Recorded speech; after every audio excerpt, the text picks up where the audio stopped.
자, 오늘 다 같이 읽으실 성경 말씀은 민수기 35장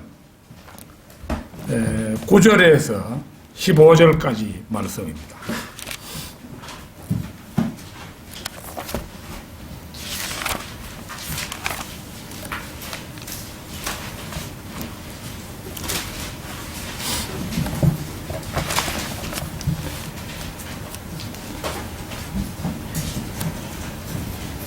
다 찾으신 줄 알고 받들어 읽겠습니다. 또 주께서 모세에게 일러 말씀하시기를 이스라엘 자손에게 고하여 그들에게 말하라. 너희가 요단을 건너 가나안 땅에 들어가거든 너희는 너희를 위하여 성읍들을 도피 성읍들로 정하여 부지 중에 사람을 죽인 살인자가 그곳으로 도피하게 하라. 그 성읍들이 너희에게 복수하는 자로부터 도피 성읍이 될지니 이는 살인자가 회중 앞에 서서 판결을 받기까지 죽지 않게 하려는 것이라. 너희가 줄 이 성읍들 가운데서 6 성읍은 너희가 도피처로 가지되 세 성읍은 요단 이편에다 주고 세 성읍은 가나안 땅에 주어 도피 성읍이 되게 할지니라. 이 6 성읍은 이스라엘 자손과 타국인과 이스라엘 자손 가운데 귀가하는 자를 위한 도피처가 되리니 누구든지 부지 중에 사람을 죽인 자가 그곳으로 도피할 수 있느니라. 오늘 드릴 말씀의 제목은 우리의 유일한 도피성 예수 그리스도. 우리의 유일한 도피성 예수 그리스도, 이런 제목으로 말씀을 드리겠습니다. 도피성은 민수기 35장 11절을 시작으로 해서 구약에만 16번 사용된 단어입니다. 오늘 본문 말씀 바로 앞 6절 말씀을 보면 너희가 레위인들에게 줄 성읍들 가운데서 6 성읍은 살인자를 위한 도피처로 지정하여 그가 거리로 도피게 할지니 그들에게 너희는 42 성읍들을 더 줄 것이니라. 이렇게 기록이 되어 있습니다. 또 그러니까 각 지파가 레위인들이 살 성읍들을 내주었는데 총 48 성읍이었고 이 가운데 이제 6 성읍이 바로 도피 성읍이었습니다. 여호수아 20장 7절에서 9절을 찾겠습니다. 여호수아 20장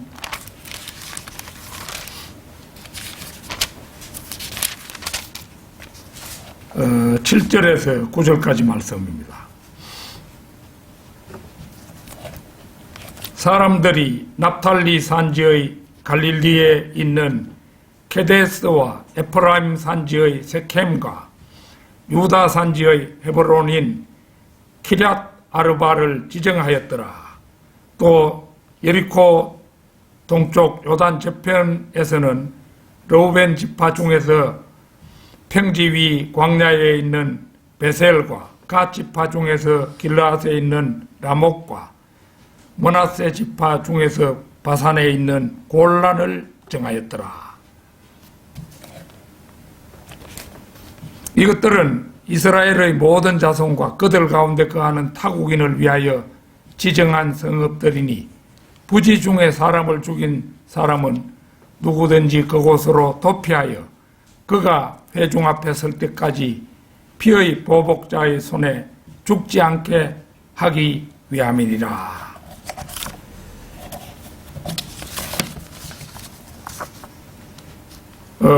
총 6개의 도피성읍 가운데 요단 동편에 마련된 3개의 도피성읍은 이미 모세가 선정했었고 요단 서편 3개의 도피성은 여호수아에 의해서 마련이 되었습니다.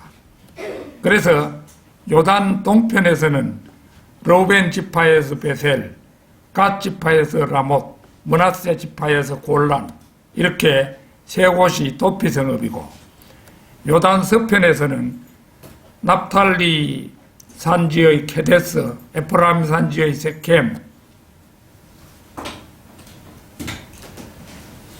납탈리 산지의 케데스, 에프라임 산지의 세켐, 유다 산지의 키럇 아르바, 이렇게 세 성읍이 여호수아 때에 도피 성읍으로 추가되어서 6성읍이 된 것입니다. 도피 성읍은 이스라엘이 차지한 가나안 땅 전역에 걸쳐 골고루 마련되었습니다. 또한 도피성으로 구별된 성읍은 대부분 어디서나 볼 수 있도록 산 위에 위치하였고, 성읍으로 가는 길도 넓고 평탄하게 잘 닦여 있었습니다. 그 모든 것은 부지 중에 살인을 한 자가 재빨리 도피할 수 있게 하기 위한 조처였습니다. 이러한 도피성은 이스라엘 자손뿐만 아니라 이방인과 나그네도 이용할 수가 있었습니다. 도피성이 이렇게 마련되었지만 모든 살인자가 누구나 그 도피성에 도망하여 생명을 유지할 수 있었던 것은 아닙니다. 그래서 오늘의 본문 말씀 바로 뒤 16절에서 21절은 도피성에 피하여도 생명을 보존할 수 없는 고의적 살인에 대한 법이고, 22절에서 28절은 도피성에 피하여 생명을 보존할 수 있는 부지 중의 살인에 대한 법이며, 29절부터 34절은 도피성 제도에 대한 보편적인 규례들을 언급하고 있습니다. 고의적 살인자는, 그러니까 내가 저놈을 죽여야 되겠다 이래가지고 살인을 범한 그 고의적 살인이죠. 이 도피성 제도에도 불구하고 자기가 부당하게 빼앗은 생명에 대한 대가로 반드시 자신의 생명을 지불해야만 했습니다. 성경적으로 볼 때 우리나라의 그 살인자에 대한 법이 그 성경적 원칙을 어기고 있죠. 원래 이 살인자들은 반드시 죽이도록 되어 있는데 여러 사람을 죽이고 흉악한 범죄를 저지른 이런 범인들을 국가의 예산으로 먹이고 입히고 하면서 그 감옥에 갖다 두기만 하고 죽이지 않고 있으니까 그 얼마나 불합리한 일입니까? 그런데 이 김영삼 시절부터 그 살인을 안 시키지 않은 거예요. 이거 아주 잘못이죠. 빨리빨리 그런 흉악한 사람들은 없애버려야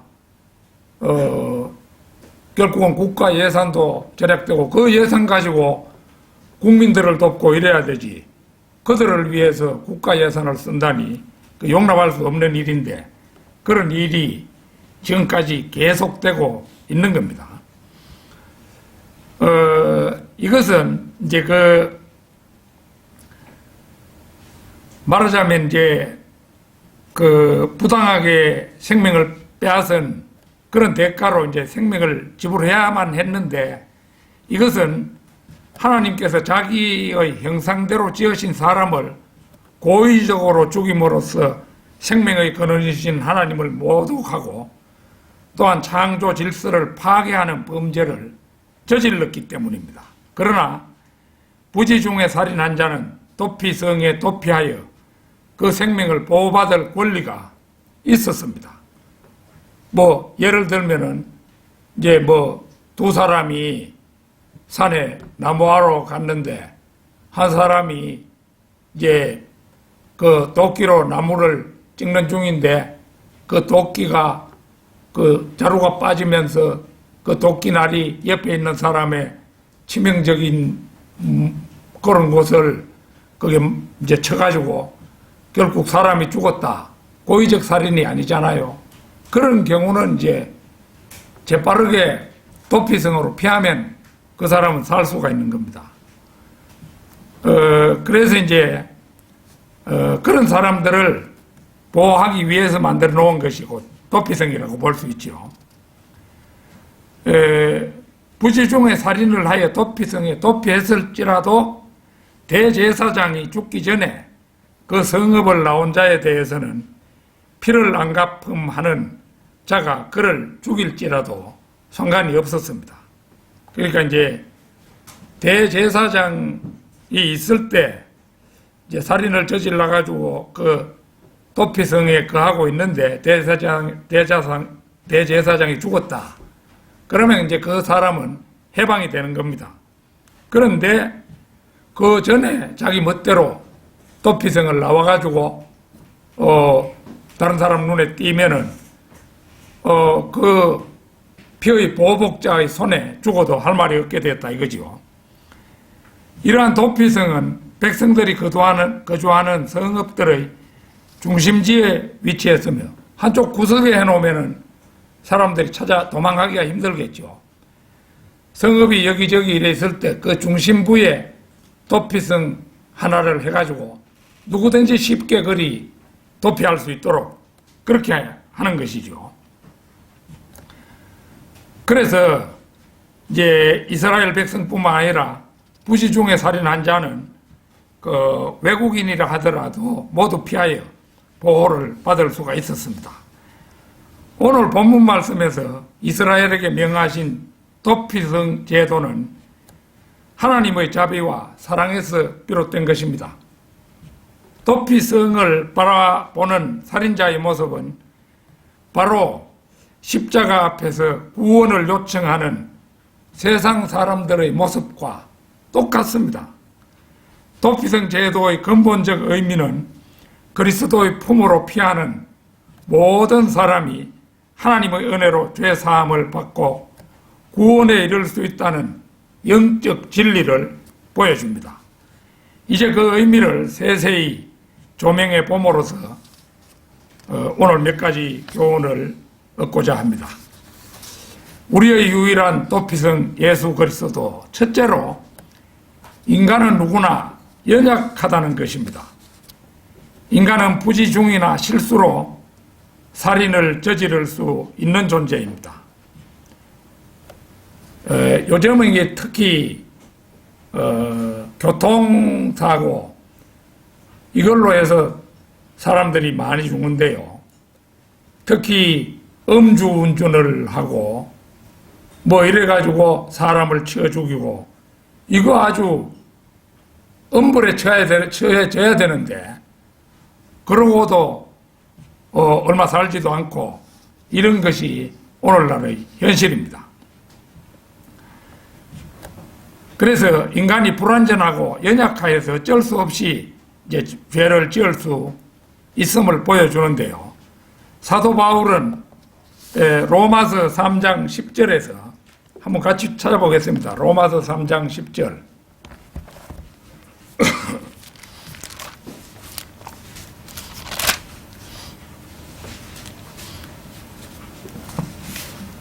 기록된 바와 같으니 의인은 없나니 없도다. 한 사람도 없도다. 이렇게 이제 사도 바울이 탄식했죠. 이 말씀은 지구상의 인류 전체를 고발하는 기소장이라고 할 수 있습니다. 이 준엄한 기소장에 의하면 모든 사람은 죄인이요 모든 사람이 유죄이되 단 한 사람도 예외가 없습니다. 모든 사람이 탈선하여 쓸모없게 되었고 선을 행하는 자가 한 사람도 없다는 것이 이 기소장의 논고입니다. 어느 누구도 예외가 될 수 없습니다. 자, 시편 39편 5절을 찾겠습니다. 시편 39편 5절. 보소서 주께서 내 날들을 손너비만큼 주셨으므로 내 연수가 주 앞에서는 없는 것 같사오니 진실로 가장 좋은 상태에 있는 모든 사람도 다 헛될 뿐이니이다. 셀라. 이 말씀은 무엇보다도 인간은 유한한 존재로서 하나님 앞에 내세울 것이 없으며 설사 인간이 가장 좋은 상태에 있다 해도 이렇다 할 것이 없는 헛된 존재일 뿐이라는 고백입니다. 그 다음에 이사야 64장 6절도 한번 보겠습니다. 이사야 64장 6절.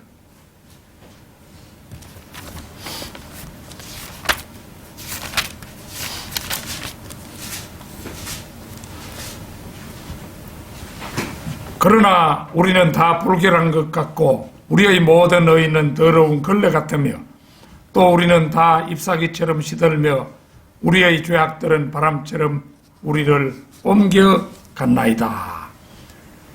여기 이 말씀에서도 인간은 다 불결하고 인간의 모든 의는 걸레 같으며 잎사귀처럼 시드는 유한한 존재로서 죄악들을 벗어날 수 없는 존재임을 말씀합니다. 이러한 인간의 속성은 소위 말하는 위인들, 에브라함 링컨, 트와이드 무디, 빌리 선데이, 바울, 베드로, 야고보, 요한, 또 미국의 초대 대통령 조지 워싱턴, 이런 사람들도 그 어떤 훌륭한 인물이라 하더라도 모두 무가치한 인간들에 불과했다는 뜻입니다. 이것이 바로 인간을 보는 성경의 시각이며 인간관입니다. 한마디로 어떤 삶을 살았더라도 인간은 결국 누구를 막론하고 다 쓰레기와 같다는 결론입니다. 심지어 우리가 구원받았고 구원받았음을 마음속으로 항상 기억하고 있다 할지라도 인간은 여전히 악하다는 것이 성경의 시각입니다. 주님께서는 우리가 악함에도 불구하고 구원해 주셨지만 주님께서 구원해 주셨다고 해서 좋은 사람으로 우리가 갑자기 변모한 것은 아니라는 이야기입니다. 구원받았다고 해서 자신이 선하다고 생각하려고 억지로 애쓰는 것 자체가 오히려 이상한 일이라는 것입니다. 따라서 우리가 거듭났다 해도 우리는 여전히 악하다는 사실을 잊지 말아야 합니다. 나는 여전히 썩어 빠졌다. 나는 여전히 불의하고 악하다. 나는 하나님만을 찬양한다. 나는 구원받았다. 바로 이렇게 생각해야 합니다. 이것이야말로 하나님께서 우리에게 주신 자유이고 복입니다. 지금도 헐벗고 가난한 사람들을 위하여 모든 것을 희생해가며 몸바쳐 돕고 있는 훌륭한 사람들이 있지 않습니까? 이들이 선량한 사람들이 아니란 말입니까? 이런 사람들이 더럽고 무가치한 사람이란 말입니까? 이렇게 반문하는 사람들이 있을 것입니다. 전에 우리 성경대로 믿는 사람에서는 그 사람을 크게 언급은 안 합니다만은 일반 개신교회에서 손양원이라는 목사, 자기 아들을 죽인 원수를 사랑했다는 그런 사람이죠. 그래가지고 손양원이라는 사람은 훌륭하지 않느냐, 의인이지 않느냐 이렇게 말하겠지만은 그 사람 역시 주님 앞에서는 죄인에 불과하다는 거죠. 성경은 분명히 의인은 없나니 없도다, 한 사람도 없도다 이렇게 잘라서 단언하고 있으니까 말입니다.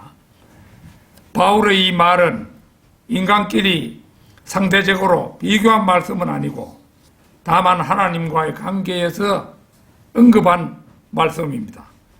로마서 8장 3절을 한번 찾겠습니다. 로마서 8장 3절.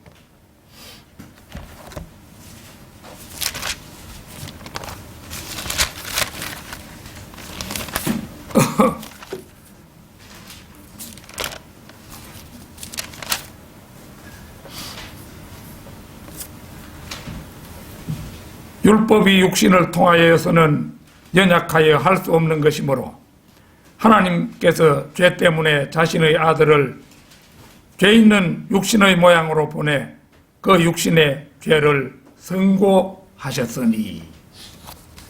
율법은 법조문으로 명문화된 하나님의 법 체계입니다. 육신을 통하여서는 연약하여 할 수 없는 사람들, 즉 구원받지 못하고 아직 육신 가운데 있어 거듭나지 못한 채 그 혼이 육신으로부터 도려냄을 받지도 못한 연약한 사람들, 이들에게 이제 하나님은 먼저 율법을 주셨었죠. 그러나 죄의 법에 의해 장악되어 있던 육신으로서는 그 소나기에서 벗어나서 하나님의 율법을 지킬 수가 없었기 때문에 그 율법은 결과적으로 육신에 대해 아무 일도 할 수가 없었습니다. 손양원이라는 사람, 그 사람에게도 예수 그리스도가 없으면 구원이 있을 수가 없는 것입니다. 그 사람을 예수 그리스도처럼 뭘 의인으로 취급하고 이거는 실제는 안 되는 말씀이죠. 하나님께서는 이제 인간의 죄를 처리하시기 위해 자신의 아들을 죄 있는 육신의 모양으로 보내셔서 그분의 육신의 죄를 선고하셨습니다. 죄를 지을 수밖에 없는 인간의 연약함을 아들 예수 그리스도로 하여금 대신하게 하셨던 것입니다. 우리의 유일한 도피성 예수 그리스도, 둘째로 연약한 인간은 반드시 구원을 필요로 한다는 사실입니다. 인간이 가진 연약함으로 인하여 부지 중에 살인한 자는 필시 죽어야 함에도 불구하고 유일한 구원의 길이 하나 마련되어 있습니다. 그것은 바로 도피성으로 피하는 길입니다. 러시아의 문호인 도스토옙스키의 소설에 죄와 벌이라는 작품이 있습니다. 주인공 라스콜리니코프는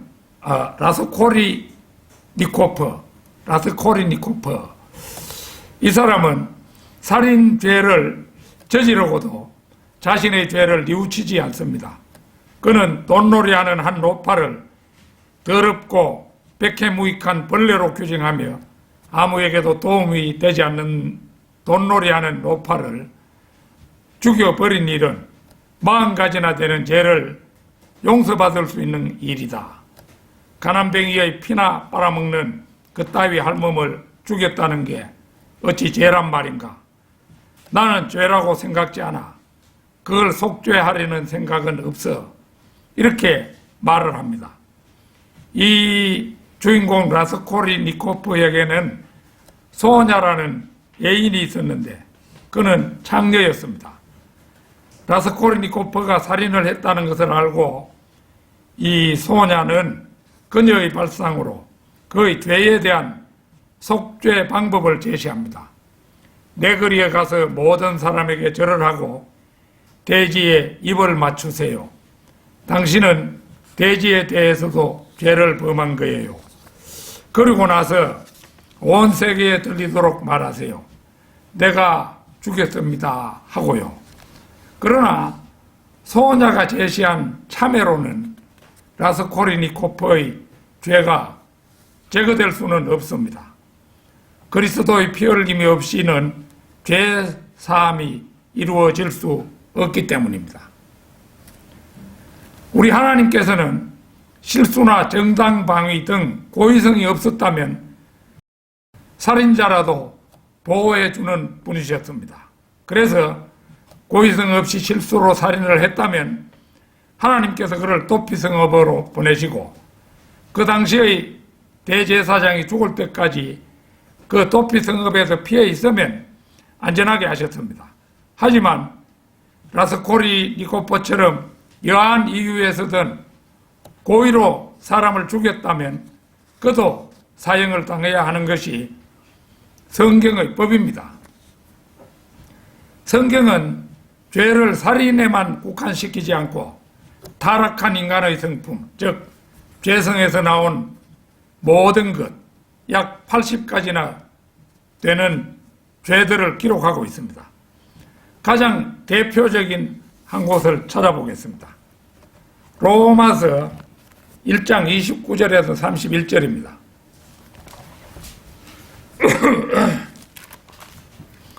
로마서 1장 29절에서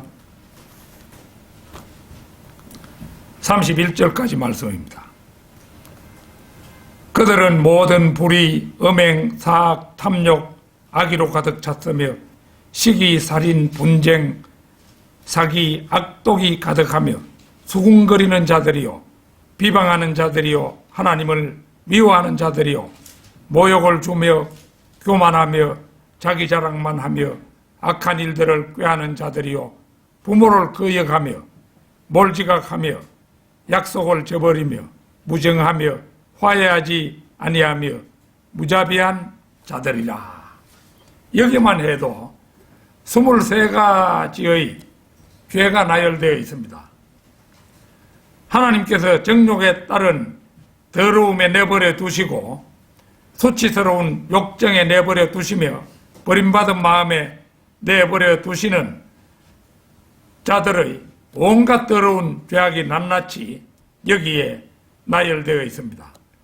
이 죄악들은 지구의 5대양 6대주에 살고 있는 모든 사람들의 죄악상에 대한 서술입니다. 이것 하나라도 해결하지 않으면 그 사람 지옥이죠. 그런데 이게 이제 로마서에 23가지 나왔으니까 다른 곳에 또 총 합해서 80가지나 된다 이겁니다. 먼저 불의, 모든 죄는 불의에서 파생됩니다. 이것은 예수 그리스도의 의가 아니면 불의에서 벗어날 수가 없습니다. 음행, 우리 가운데서도 한 지도자가 이 죄를 범하여 사람들이 대탈출을 감행하도록 하기도 하고 자신의 죄를 묵과하지 않는다 해서 공연히 무리를 출회시킨 그런 사람도 있지만, 그러나 드러나게 이 죄를 범하지 않는다 해도 모든 유형의 우상 숭배가 다 음행입니다.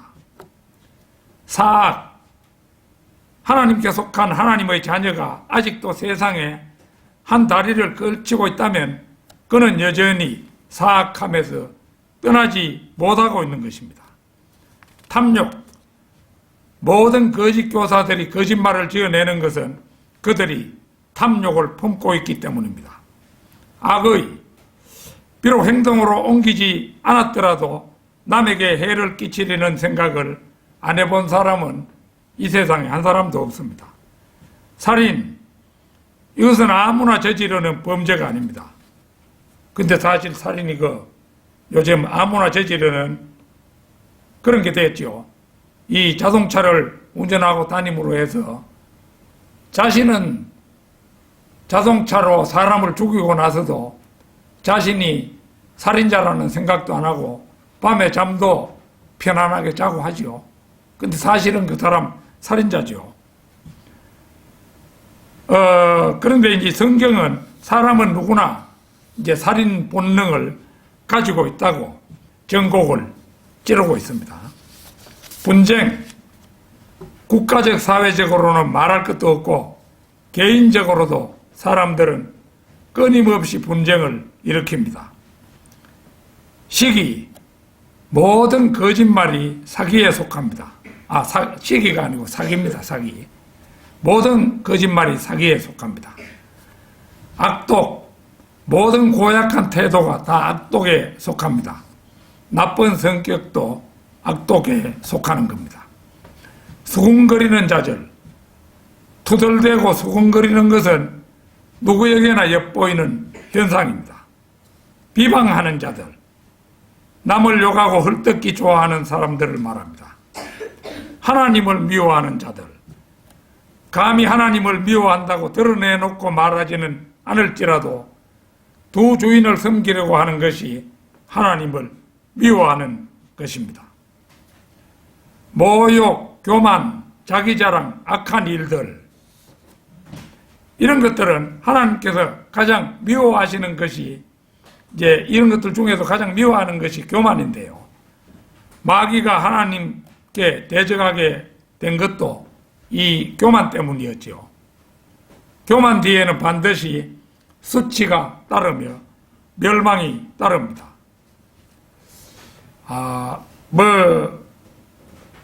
교만, 이거는 말이지, 부지불식간에 사람들에게 나타나기 십상인데, 특히 남보다 많은 위대한 일을 한 사람들이 교만하기가 쉽죠.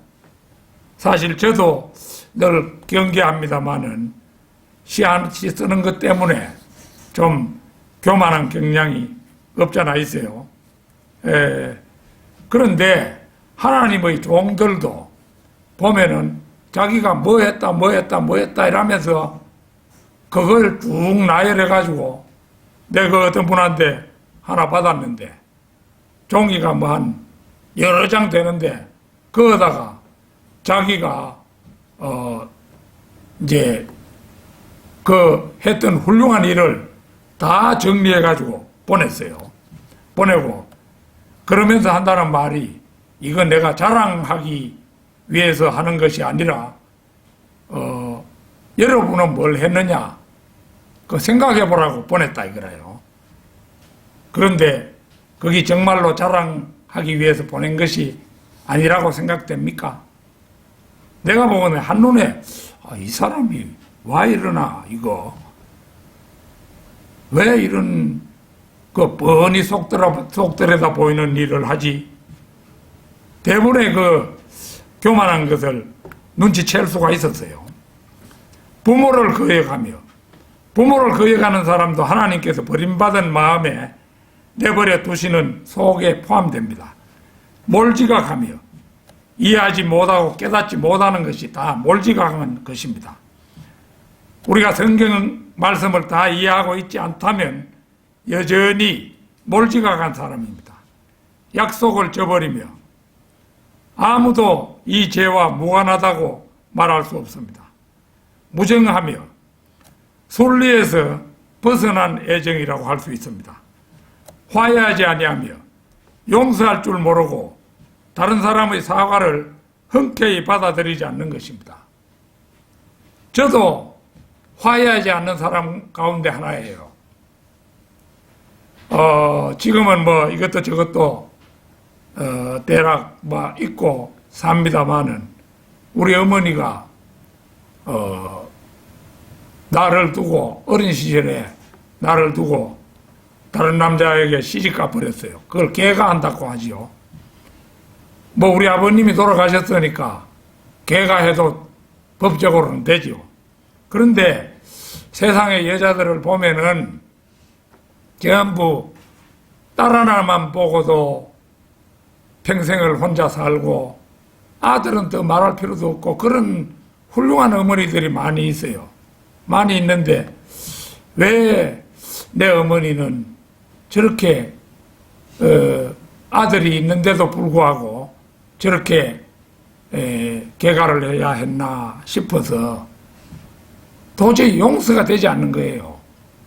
그래가지고 나이가 들어서도 이제 그 우리 어머니가 이제 당뇨 말기 증세가 돼가지고 한 78세 그 무렵이 돼가지고 이제 돌아가실 때가 되었는데 그래서 이제 그때 불가불 병원에 가보고 이랬는데 내가 그 어머니 듣기 좋아라고 나는 내가 지금까지 어머니를 어머니에 대해서 원망하면서 내 용서하지 못했는데 오늘로서 내 어머니를 용서하겠다 이렇게 이제 선언을 하기는 했어요. 했는데 마음 저 바닥에서는 용서는 뭘 네 섭섭한 거 그거 다 지금 없어졌나 할 때 그게 아니었어요. 말만 그렇게 했지 어머니 편하라고 그렇게 말해줬지 마음 근본적인 밑에서는 용서가 안 되는 거예요. 그래서 내가 전에 우리 어머니가 돌아가시기 전에 이제 걔가 가서 살았더라도 이제 뭐 본남편 죽어서는 본남편 곁에 묻히는 그런 관습이 있어요. 있는데 내가 거기에 단위로 가니까 묻대요. 네 내 죽으면 어쩔래? 아버지 옆에 나를 묻을래? 아니면 그렇게 안 할래? 이렇게 묻더라고요. 묻는데 내가 생각을 해봤어요. 그래, 내가 내 자신의 경우라고 생각하고, 내가 죽고 난 다음에 내 아내가 말이지 다른 데 개가해서 살다가 죽어서야 내 무덤 곁에 묻힌다. 난 그거 도저히 인정할 수가 없었어요. 그래서 내가 어머니 보고 나는 내가 그걸 받아들일 수가 없으니까 어머니 사시는 곳에서 그래 해결하세요. 내가 이렇게 말했어요. 그런데 훗날 지내놓고 보니까 어차피 우리 아버지 산소도 다 고향에 그 벌초는 합니다만은 그거 있는데, 기왕이면은 어머니도 그 바깥에 그 옆에 모셨더라면은 그 어머니가 개가해서 낳은 아이들이 아들 3명, 딸이 하나 있는데 그 애들이라도 벌초 해주지 않겠나. 또 벌초하는 바람에 저거 아버지는 아니지만 옆에 계시는 우리 아버지 산소에도 풀 깎아주지 않겠나, 이 생각을 해보니까 내가 바보같이 너무 고지식하고 꾀가 없었다, 이런 생각이 훗날에 들더라고요. 그러나 내 마음의 본심은 그 용서가 안 되는 거예요. 무자비한 자들, 이것은 이기심이 많은 사람들에게서 발견되는 속성입니다. 그런데 문제는 인간 자신의 힘으로는 이 가운데 어느 한 가지도 죄를 없이 할 수 없다는 사실입니다. 여기에 나열된 모든 것이 바로 인간에게 구원이 필요한 이유입니다. 하나님께서 독생자를 보내셔서 우리를 위해 피 흘리도록 하신 것도 바로 이 죄들을 용서하시기 위해서였다는 사실을 생각하면 너무도 감격스럽고 고맙지요. 우리의 유일한 도피성 예수 그리스도, 셋째로 인간은 자신의 구원을 위해 반드시 도피성을 찾아야 한다는 것입니다.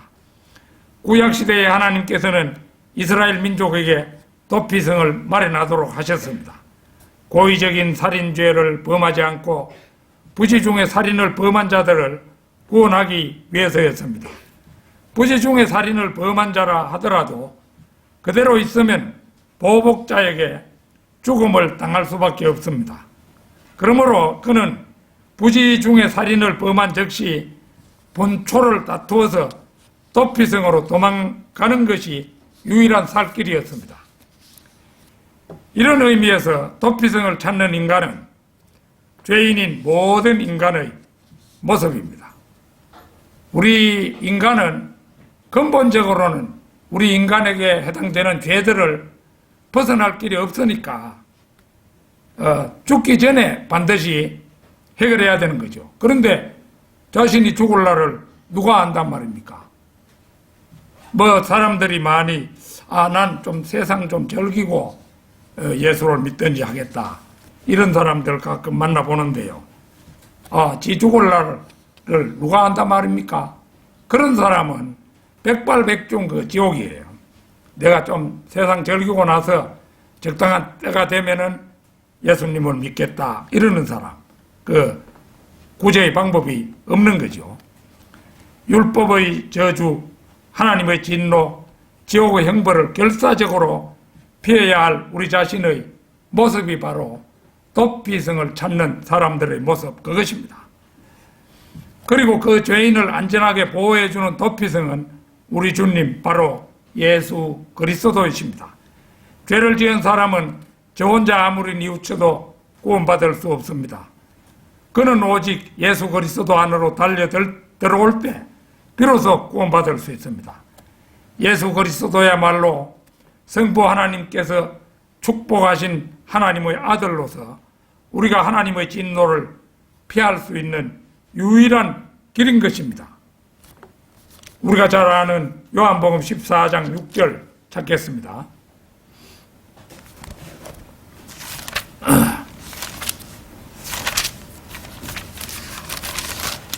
늘 보아도 감격스러운 말씀이죠. 14장 6절. 예수께서 그에게 말씀하시기를 나는 길이요 진리요 생명이라 나로 말미암지 않고는 아버지께로 올 사람이 아무도 없느니라.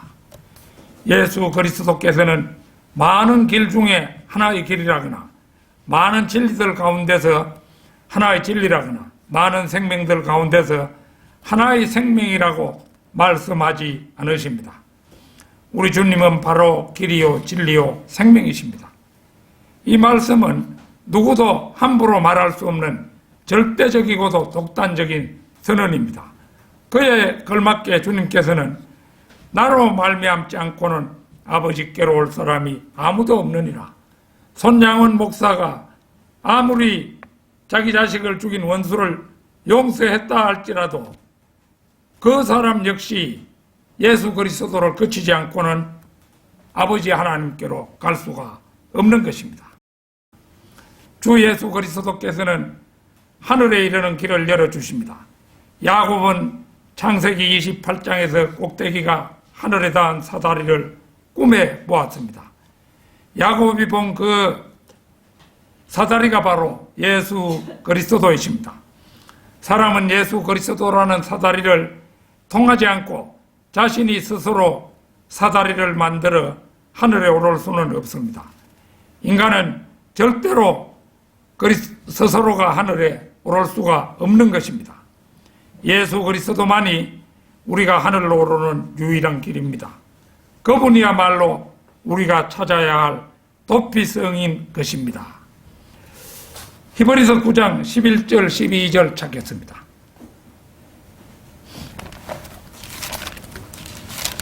히브리서 9장 11절 12절입니다.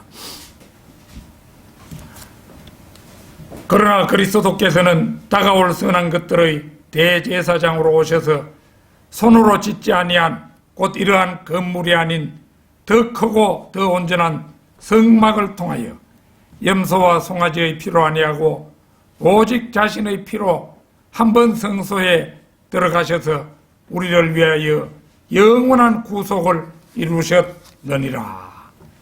구약시대는 하늘에 있는 것들의 모형인 성막에서 염소와 송아지의 피를 들여 죄를 용서받았습니다. 그러나 이것은 불완전한 속죄였습니다. 그래서 예수 그리스도께서는 자신의 피로 하늘 그 자체에 들어가셔서 우리 죄들을 사하시고 영원한 구속을 이루셨습니다. 죄인이 살기 위하여 예수 그리스도라는 도피성으로 기필코 들어가야 할 이유가 바로 여기에 있습니다. 제때에 도피성을 찾지 않는 바람에 낭패를 본 경우는 한둘이 아닙니다. 한 젊은 설교자가 어느 가정에 들어가 복음을 전했습니다. 남편과 아내는 비웃고 저주하며 설교자가 문을 나설 때 자기 집 마당에 있는 의자를 집어 던졌습니다. 그 설교자는 거리의 보도로 나와서 걸어갔습니다. 남편은 대문을 열고 나와서 주먹을 들이대며 그 젊은 설교자를 저주했습니다. 그 순간 남편은 대문간에서 심장마비로 죽어 넘어졌고 아내는 기절해서 남편 위로 쓰러졌습니다. 바로 그 순간이 지옥으로 당도하는 시점이었죠. 내가 아는 사람 가운데 K라는 사람이 있었습니다. 그는 신부전증이 와서 투석을 받아야 하는 형편이었습니다. 나는 그가 근처 어느 교회에 나간다는 말을 듣고 바른 믿음을 확립시켜 주려고 사람은 죽기 전에 구원을 받아야 한다고 했더니 그는 사람으로서 최선을 다해 교회에 나가면 하나님께서 알아서 해 주시지 않겠느냐고 했습니다. 그게 자신의 답이었어요. 지성이면 감천이라는 바로 그거지요. 그래서 내가 아는 한 구원은 그런 것이 아니라고 하면서 10분만 내 얘기를 들어보겠느냐고 했더니 그는 단호히 거부했습니다. 그 후 동대병원에 입원해 있다는 말을 듣고 문안을 가서 구령을 하려 했지만은 역시 여의치 않아서 성경대로 믿는 사람들 2억 원 주고 왔습니다. 2달쯤 그런 뒤에 그가 이제 퇴원했다가 하면 전화가 왔더라고요. 그래서 한번 찾아가 볼까 이러고 있는 참인데 그 며칠 후에 그가 죽었다는 전화를 받았습니다. 그 분명히 지옥으로 갔지요. 내가 아는 사람 가운데 S라는 사람도 있었어요. 평상시에 내가 좋아하던 선배였는데 하루는 그가 아파서 병원에 입원했다는 소식을 들었습니다. 병문안을 가서 구령이라도 할까 하는 생각을 하고 찾아갔습니다. 언제 죽어도 지옥 가지 않는 진리를 찾으셨습니까? 하고 물었더니 자기 부인이 천주교를 믿는데 거기 가서 미사만 참석하면 천국 간다고 해서 거리로 가기로 마음을 정했다는 대답이 돌아왔습니다. 나는 즉시 내가 손쓰기 전에 마귀가 먼저 그에게 선수를 쳤음을 알았습니다. 그는 그 후 아들이 사는 인천으로 올라갔는데 작년엔가 그가 죽었다는 보험을 들었습니다. 지금 얘기한 세 경우 주인공들은 모두 지옥으로 갔습니다. 만약 당사자들이 흔쾌히 복음을 받아들여서 예수 그리스도를 구세주로 영접했더라면, 말하자면 도피성으로 알고 그분께로 도망갔더라면 안전한 도피성으로 피할 수가 있었겠죠. 그러나 불행하게도 그들에겐 하나같이 도피성으로 들어가는 것이 허락되지 않았습니다. 결론적으로 도피성은 몇 가지 중요한 사실을 시사해 줍니다. 첫째는 도피성이 아무리 가까이 있어도 제 의지로 들어가지 않으면 죽음을 면할 수 없듯이 구원의 길이 아무리 쉽고 가까워도 자신의 의지로 예수 그리스도를 구세주로 영접해야 구원을 받을 수 있다는 사실입니다. 둘째는 그러나 만일 그가 적이 없이 갑자기 밀치거나 엎드려 기다리지 않고 무엇을 던지거나 사람을 죽일 만한 돌을 가지고 보지 못하고 던져서 그가 죽으면 그의 원수도 아니요 해치려 한 것도 아니니 회중이 그 살인자를 피의 보복자의 손에서 구원해서 그가 도피하였던 도피성읍으로 다시 돌려보낼 것이요 그는 거룩한 기름으로 기름 부음 받은 대제사장이 죽기까지 그곳에 거할 것이니라. 민수기 35장 22절에서 25절까지 말씀입니다. 이 말씀은 우리의 대제사장이신 그리스도를 떠나서는 하나님의 공의의 칼날 앞에서 보호받을 수 없다는 사실을 보여줍니다. 셋째는 민수기 35장 26절 27절입니다. 민수기 35장 26절 27절입니다. 그러나 만일 그 살인자가 어느 때든지 그가 도피하였던 그의 도피성읍 경계 밖으로 나간다면 피의 보복자가 그의 도피성읍 경계 밖에서 그 살인자를 만나 그를 죽여도 그에게 피 흘린 죄가 없느니라. 이 말씀에서 도피성읍 경계 밖으로 나가는 행위는 하나님의 은혜의 보호를 거절하는 행위이기 때문에 그에게 피 흘린 죄가 없다는 것은 하나님께서도 보호를 거절하심을 보여준다는 사실입니다. 물론 한번 구원받으면 구원의 영원한 보장에 의해서 그는 보복을 당하지 않지요. 그렇지만 이 경우는 구원받은 경우라고 하고는 좀 다른 문제입니다. 넷째는 민수기 35장 25절인데요.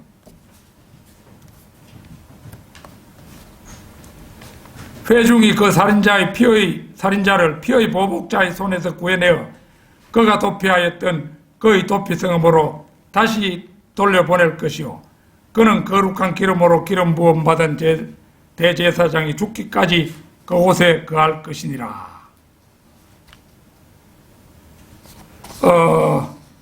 있는데 이건 뭐가 다른 구절 같네요. 제가 읽는 걸 한번 더 들어보십시오. 이는 그 사람이 28절.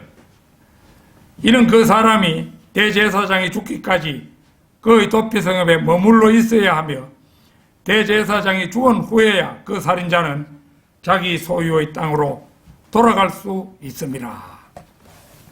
이 말씀은 대제사장이신 예수 그리스도의 죽음을 통해서만 우리는 죄와 사망에서 해방되어 진정한 자유인이 될 수 있음을 보여준다는 사실입니다. 구약시대 하나님께서 부지중 살인의 죄를 범한 사람을 살려주기 위해 도피성을 마련하셨듯이 신약시대를 열면서 하나님께서는 인간의 죄를 대속하시기 위해 그 아들을 세상에 보내 십자가의 질고를 지게 하시고 고귀한 하나님의 피를 흘려주셨습니다. 그러므로 오늘날 우리의 유일한 도피성은 바로 예수 그리스도 한 분뿐이십니다. 그분을 구주로 영접할 때 제사함과 영생의 축복을 받게 되는 것입니다. 다 같이 기도드리겠습니다.